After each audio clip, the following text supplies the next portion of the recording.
Om Swastiastu. Assalamualaikum warahmatullahi wabarakatuh. Shalom, namo buddhaya, salam sejahtera bagi kita semua. Yang terhormat Bapak Ibu Dewan Juri serta teman-teman yang saya cintai.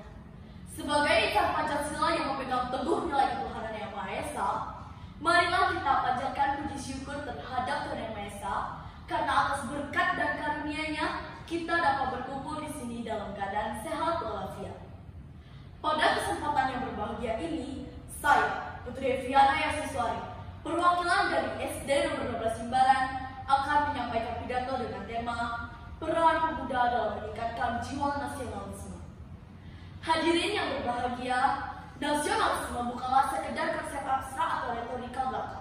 Nasionalisme adalah semangat cinta tanah air yang harus tertanam dalam hati setiap warga negara, terutama kita sebagai generasi penerus bangsa. Pemuda adalah pilar utama dalam pembangunan bangsa. Dalam sejarah, kita bisa melihat peran penting pemuda dalam perjuangan kemerdekaan.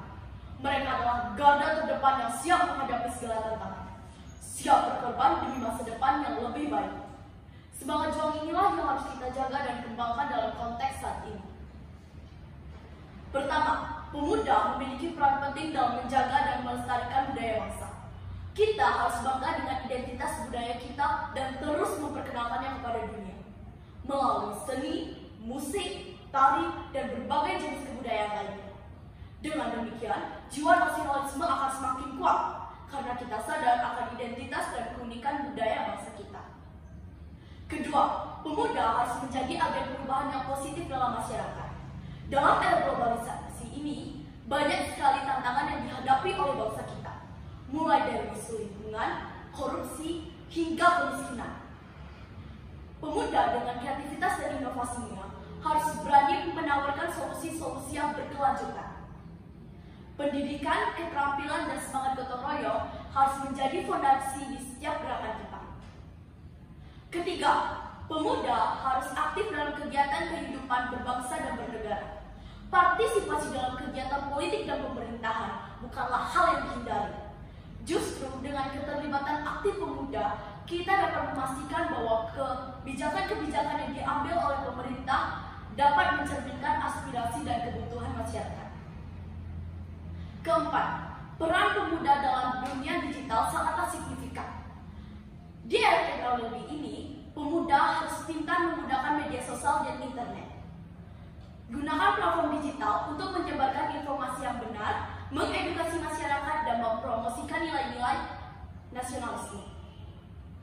Hindari berita hoaks dan ujaran kebencian yang dapat memecah belah persatuan bangsa. Hadirin yang saya banggakan, jiwa nasionalisme harus terus dipupuk dan ditingkatkan. Pendidikan yang menanamkan nilai-nilai kebangsaan sejak dini, kegiatan-kegiatan yang mempererat persatuan, dan upaya-upaya konkret dalam menjaga keutuhan bangsa adalah tanggung jawab kita bersama. Mari kita bersama berkomitmen untuk terus mengabdi pada bangsa dan negara. Semoga dengan semangat nasionalisme yang kita miliki, kita bisa mencapai cita-cita luhur bangsa Indonesia, yaitu masyarakat yang makmur, adil, dan sejahtera. Demikian pidato yang bisa saya sampaikan. Semoga bermanfaat dan menginspirasi teman-teman semua. Terima kasih atas perhatian dan kesempatannya. Jalan-jalan beli kebaya, belinya di Kintamani. Mohon maaf jika ada salah kata. Saya akhiri dengan parabel Santi. Om Santi, Santi, Santi, Om. Wassalamualaikum warahmatullahi wabarakatuh. Shalom, namo buddhaya, salam sejahtera bagi